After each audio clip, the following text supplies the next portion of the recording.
My tragedy began when I accidentally looked at my wife's phone.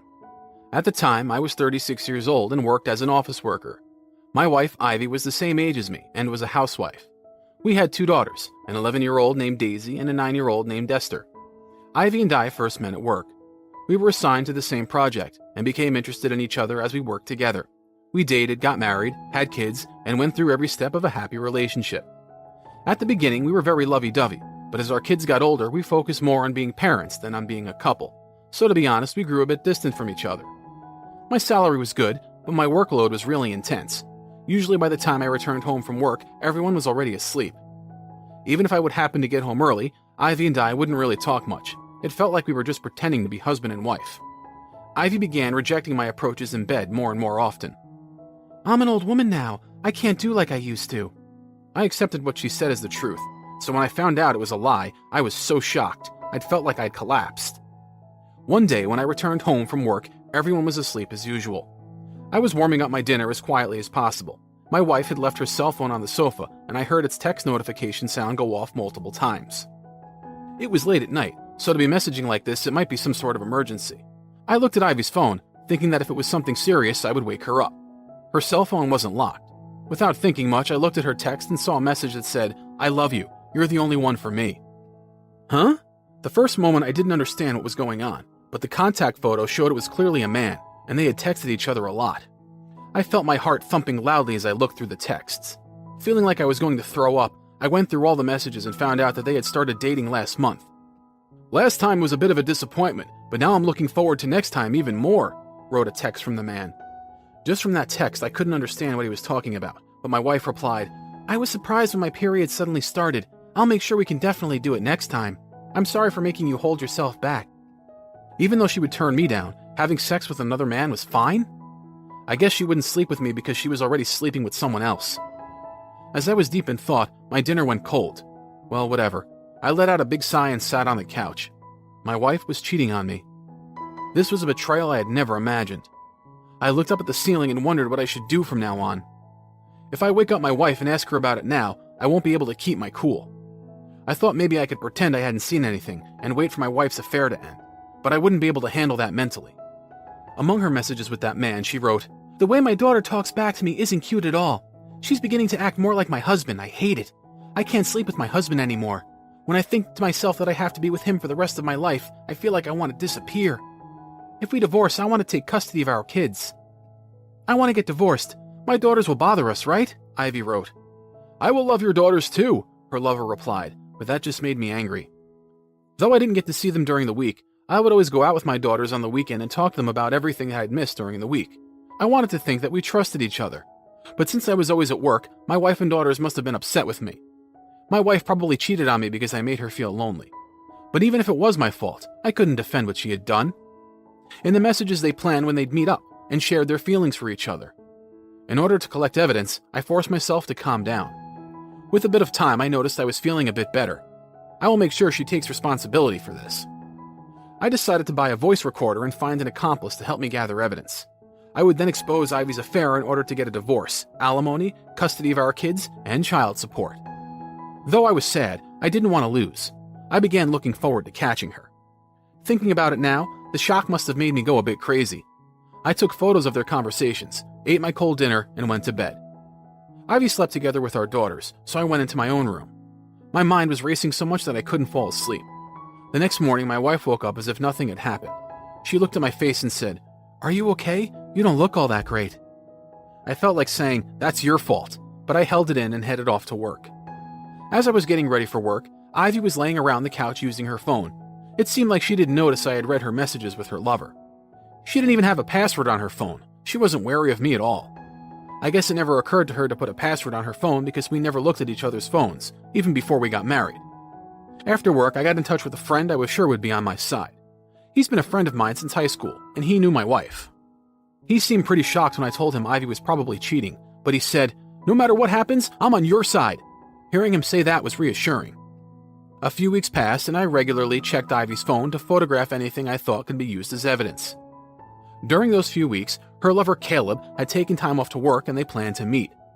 Since Ivy didn't work, she could do whatever she wanted when our daughters were off at school. She was great at housework, so after finishing cooking and cleaning, she still had free time for herself. They had picked a date and time, and I hired a private investigator to catch them in the act. That cost a pretty penny. I secretly had my own savings from which I took out money to pay the investigator. On the day they had chosen, Ivy was supposed to go to Caleb's house, and I asked the investigator to follow her. The goal was to learn Caleb's address and get a picture of his face.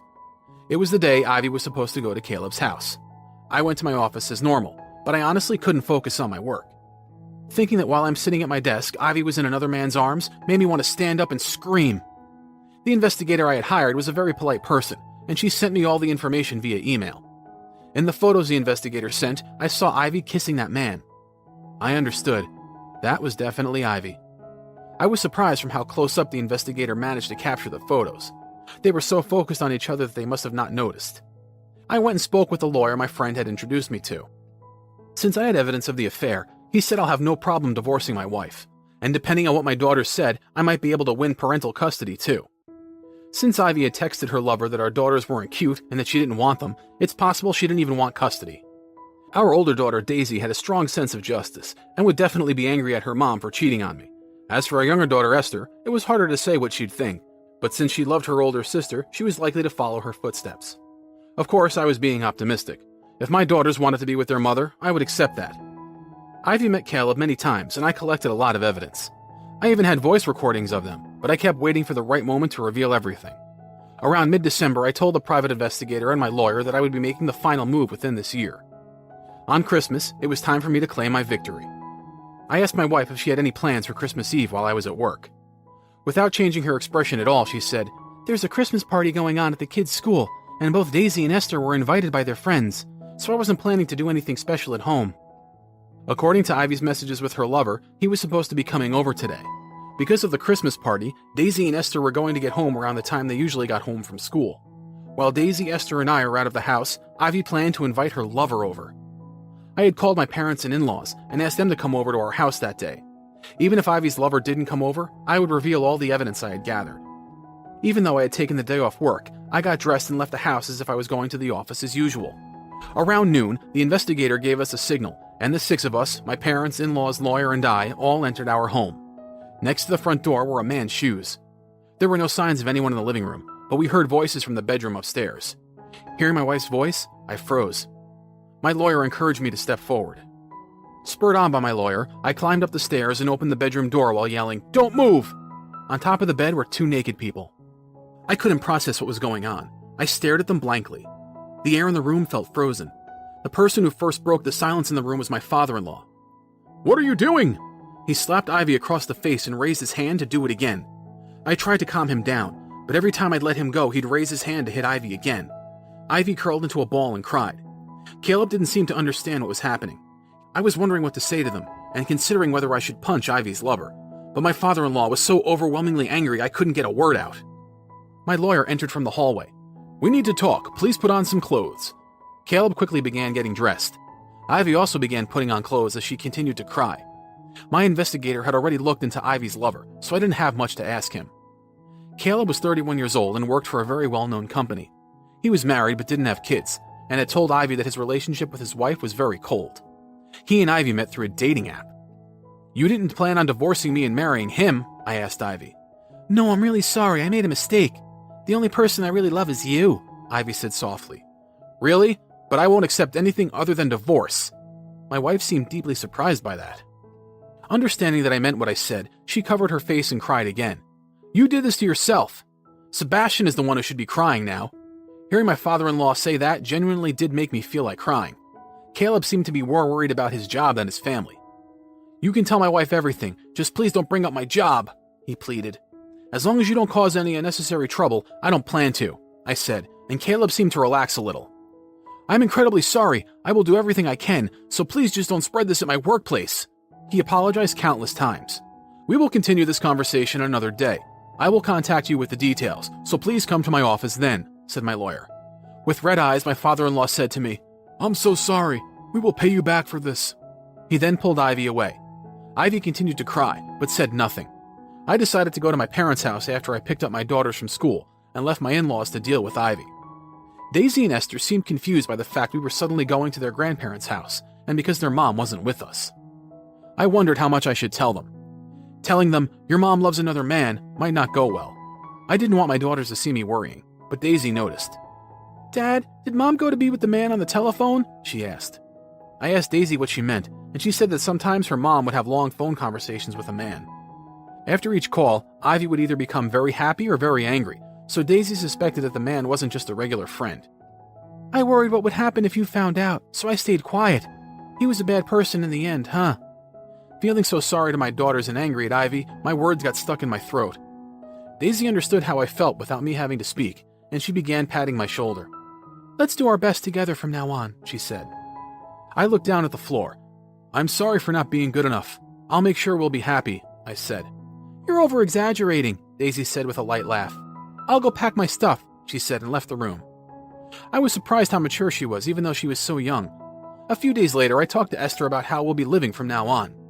Esther was confused at first, but Daisy told her, "It's the telephone man," and Esther understood and accepted things quickly. I felt as if they were forcing themselves to act cheerful so that I wouldn't feel sad, so I vowed to myself that I would recover from this quickly and make my daughters happy from the bottom of their hearts.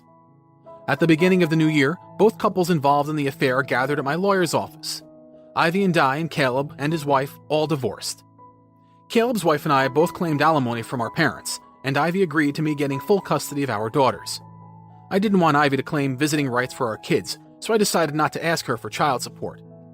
I thought the divorce negotiations would be more complicated, but Ivy accepted all of my conditions without any complaints. After the divorce, Ivy and Caleb had nothing stopping them from meeting. Whether they chose to marry each other or not is up to them. Even after the long divorce negotiations came to an end, Ivy and I didn't really have much to say to each other. We were together for so long, but this is how things end, huh? After the divorce, my daughters and I lived with my parents, but after a while the three of us moved into a new apartment. I got used to Ivy not being around quicker than I expected. Even though she was someone I loved and swore to be with the rest of my life, my feelings had changed so much. It's not that I didn't love her anymore, and sometimes I would even randomly burst into tears when I thought about our divorce. But as I focused on the present, the pain and sadness slowly disappeared. Since their mom was gone, I gave Daisy and Esther as much love as I could. I decided I will make sure that they are as happy as possible from now on. Esther is going on a field trip soon. We decided to prepare her an extra special lunchbox for the trip all together, as a trio. My daughters probably feel sad about all this, but they're doing their best to support me, so I will do the same for them. If the three of us work together, I'm sure we can overcome any hardship. Thank you for watching. Did you enjoy this video? If you did, please tune in for the next one, and subscribe to our channel below.